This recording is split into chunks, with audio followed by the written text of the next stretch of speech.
Ganda ng tela guys, talagang papasarap ang tulog mo mga lodi pag gamit mo ang. So yun guys, ay gising ko lang na napasarap yung tulog ko kasi nga ang lambot talaga nitong kumot mga idol.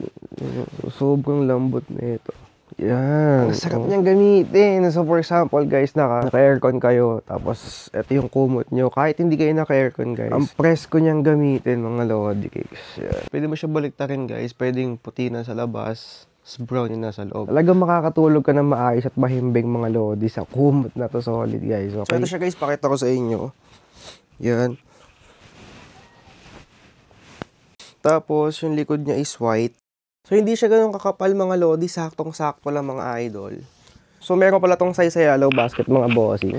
Ganda ng tela guys, talagang papasarap ang tulog mo mga lodi pag gamit mo ang kumot na to mga boss. Okay? So cotton nga pala to mga lodi, non-woven fabric yung ginamit nila dito guys. Okay? So at guys, pwede nga pala sa washing machine nyo to mga lodi kicks. Ang isa sa nagustuhan ko dito mga lodi kicks, no, meron siyang parang feeling na warm sa loob mga lodi pag gamit mo. Sobrang lambot ng blanket na to mga idol. At the same time, affordable lang yung price. Check man agad sa yellow basket natin bago pa maubusan. Salamat!